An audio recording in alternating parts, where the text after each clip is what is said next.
السلام عليكم ورحمة الله وبركاته. ازيكم يا ابطال سنة رابعة؟ عاملين ايه؟ يا رب تكونوا بخير. النهاردة بإذن الله هنكمل الوحدة الأولى، المفهوم التاني، كيف تعمل الحواس. هناخد الحواس بتاعتنا وبتاعت الحيوانات وهنعرف ازاي بتشتغل.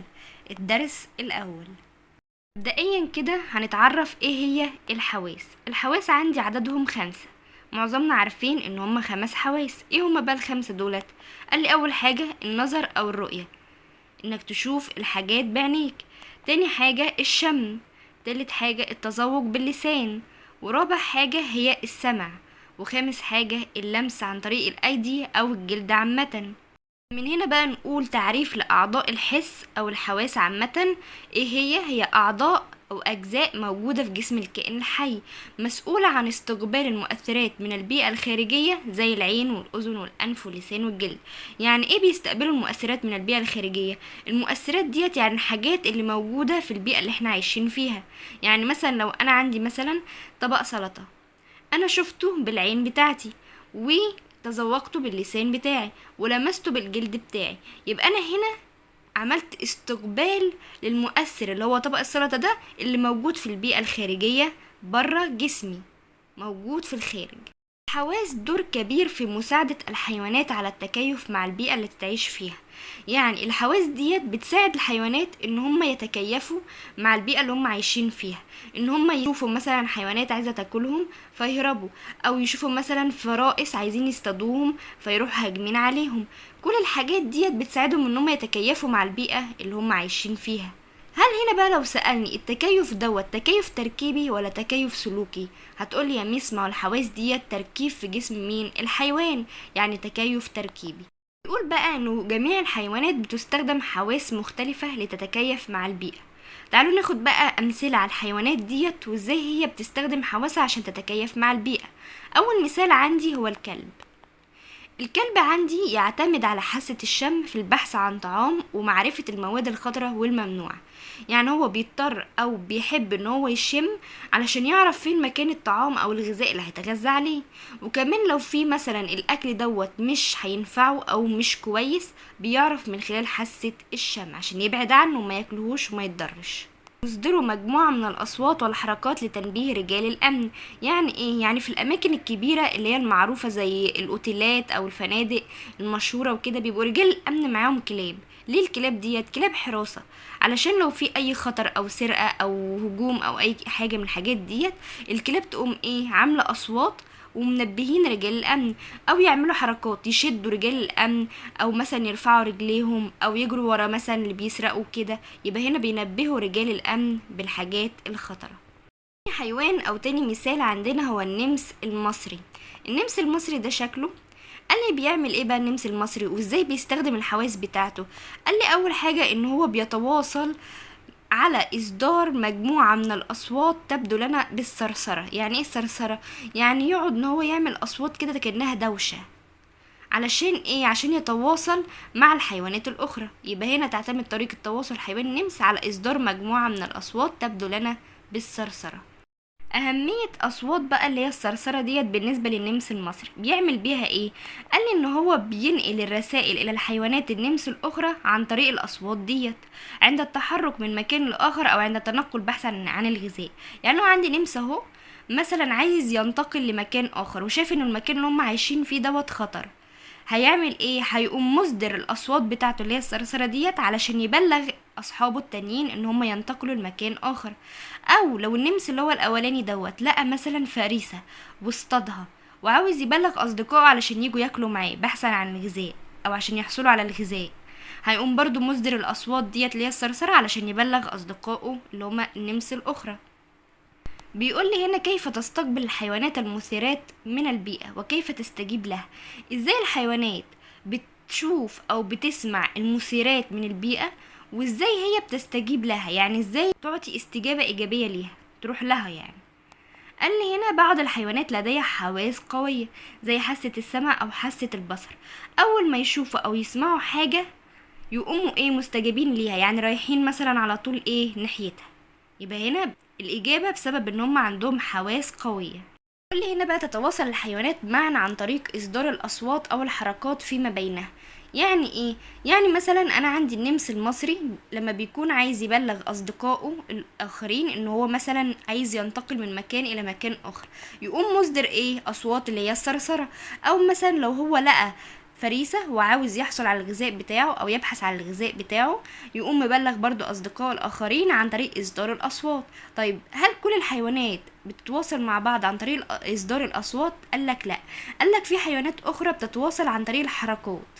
زي ايه؟ زي الكلاب كده. الكلاب لما بتيجي مثلا عايزه تتواصل مع الكائنات الحيه الاخرى زي الانسان، بتقوم رافعه رجليها لفوق واقفه على رجلين اللي هما اللي ورا.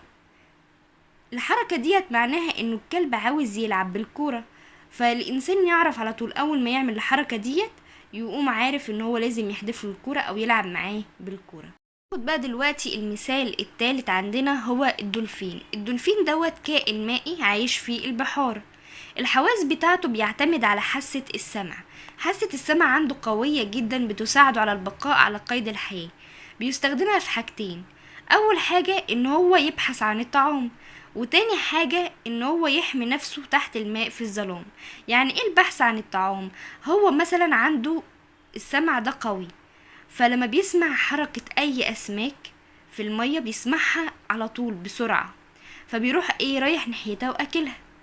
او حماية نفسه تحت الماء في الظلام، يعني مثلا لو الدنيا ضلمة هو مش شايف، حاسة البصر عنده مش شايف، يقدر ان هو يسمع اي حركة كائن مائي داخل عليه وعاوز ياكله او يفترسه، وبالتالي يقدر ان هو يهرب بعيد ويحمي نفسه تحت الماء. تحديد الموقع بالصدى. يعني ايه الصدى؟ يعني صدى الصوت. يعني انت مثلا لو وقفت في مكان فاضي مفيهوش اي حاجة خالص وقمت مزعق جامد، هتلاقي ان صوتك بدأ ان هو يتردد، يعني يتعاد مرة تانية. ده اسمه صدى الصوت. صدى الصوت ده بقى بيستخدمه الدولفين. الدولفين عنده حاسة تحديد الموقع بالصدى، مما يساعده على تحديد موقع الكائنات الحية والأشياء تحت سطح الماء. يعني مثلا الدولفين لما بيطلع الصوت بتاعه، بيعرف من خلال الصوت دوت ان هو يبحث عن الطعام بتاعه، او ان هو يعرف مكان وشكل ونوع الغذاء بتاعه. ازاي؟ تعالوا كده نشوف. يبقى ديت كده النقطة الأولانية، ان هو بيستخدم حاسة تحديد الموقع بالصدى. ليه؟ علشان يعرف يحدد موقع الكائنات الحية اللي عايز يتغذى عليها تحت سطح الماء. تاني نقطة، انه بينتقل الصوت الذي يصدره الدولفين في الماء على شكل موجات تسمى الموجات الصوتية. يعني الصوت اللي بيطلع من الدولفين بيبقى على شكل موجات وبتسمى الموجات الصوتية، علشان هي في الشكل بتاعها موجات فتسمى موجات، وعلشان هو مجرد صوت فبتسمى موجات صوتية. طيب وبعد كده اول ما بينطلق الموجات الصوتية ديت ايه اللي بيحصل تاني يا مس؟ قال لي تالت نقطة انه بتتحرك الموجات الصوتية خلال الماء، وعندما تصطدم بالاجسام ترتد الموجات الى الدولفين على شكل صدى. شايفين السهم رجع تاني من الاسماك للدولفين، يعني ارتد تاني، رجع تاني للدولفين. طيب اول ما يرتد تاني او يرجع تاني للدولفين دوت، الدولفين على طول بيسمع لانه عنده حاسة السمع قوية جدا. اول ما يسمع ارتداد الصوت دوت بيعرف مكان الاسماك او مكان الغذاء بتاعه، وبيعرف المسافة اللي ما بينه وما بينهم، فبيعرف هو هيتحرك قد ايه. ومش كده وبس، ده كمان بيعرف شكلهم، هل هم كبار ولا صغيرين، وبيبدأ على طول ان هو ايه؟ يمشي ويتجه نحوهم علشان يصطادوا. تحديد الموقع بالصدى. قدرة بعض الحيوانات على تحديد موقع بعض الكائنات الحية والأشياء باستخدام الصوت زي الدولفين. احنا قلنا بالظبط هو بيعمل ايه، ان هو بيصدر الأصوات بتاعته عبارة عن موجات صوتية في الماء.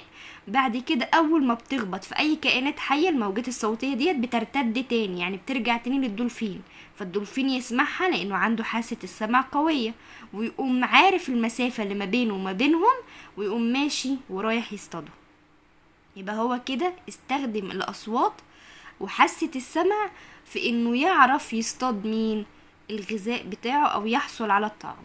وزي النمس المصري برضو زي ما احنا قلنا ان هو بيصدر اصوات اللي هي الصرصرة برضو علشان يعرف ان هو يبحث على الطعام ويبلغ اصدقائه الاخرين، او ان هو ينتقل من مكان لاخر. بس احنا هنا بنتكلم ان هم يعرفوا يصطادوا حيوانات اخرى او كائنات اخرى يتغذوا عليها، فبيستخدموا صدى الاصوات. يمكن للحيوانات استخدام اكثر من حاسة لنفس الغرض. يعني ايه؟ يعني تلاقي حيوان بيستخدم السمع والبصر في غرض واحد، زي ايه؟ زي مثلا الانسان لما يكون مثلا عايز ياكل وفي مثلا اكل قدامه، ايه اللي بيحصل؟ اول حاجة بيشوفه بعينيه، يبقى كده استخدم حاسة النظر، وبعد كده بيشمه يبقى حاسة الشم، وبعد كده بيتذوقه بحاسة مين؟ اللسان، وبعد كده بيلمسه بحاسة مين؟ اللمس. يبقى هنا استخدم اكتر من حاسة في استخدام غرض واحد، اللي هو مين؟ الاكل او الطعام. اغراض استخدام الحواس. ليه انا بستخدم الحواس وايه هي الاغراض ديت؟ قال لي هناخد امثله حيوانات والحواس اللي بيستخدموها وليه بيستخدموها، الغرض من استخدام الحواس ديت ايه. اول حيوان عندي هو حرباء النمر. حرباء النمر بتستخدم البصر والتذوق، حاسه البصر وحاسه التذوق. طب ليه؟ علشان تتجنب الخطر. طيب البصر يا مس احنا عارفين ان هي ليها عيون وبتعرف تحركها في كل مكان علشان تتجنب الخطر، تشوف يعني ايه المفترسات اللي عايزين يهجموا عليها وتعرف ان هي تاخد موقف منهم. انما التذوق دوت ازاي؟ قال ان التذوق دوت يعني مثلا لو في ماده سامه ولا حاجه، والمفروض ان حرباء النمر عايزه تاكل الاكل دوت، فبتقوم مطلعه لسانها الاول تتذوق، تطلع لسانها لبره تتذوق وتشيل لسانها على طول. اول ما تحس انه الماده او الاكل دوت طعمه مش كويس او بالنسبه لها هيضرها ما تاكلهوش. يبقى هنا من خلال التذوق هي تجنبت الخطر بتاع المواد السامه. طيب الثعلب. الثعلب هنا بيستخدم الشم والبصر واللمس. طب الشم احنا عارفين علشان نشم رائحة مين؟ الفريسة، والبصر عشان يشوفها، واللمس لما يهجم عليها. يبقى هنا الغرض البحث عن الطعام، ان هو يهجم على الفريسة او يدور على فريسة عشان ياكلها. طيب الكلب، البصر والشم والسمع. احنا عارفين انه الكلب برضو علشان يتعرف على الاصدقاء، مثلا لو انت مربي كلب عندك، الكلب هيكون متعود عليك لانه بيشوفك كل يوم، عارف ريحتك، بيشمك، عارف صوتك، فلما تيجي مثلا تتكلم معاه تحس ان هو ايه؟ متعرف عليك. يبقى هنا التعرف على الاصدقاء.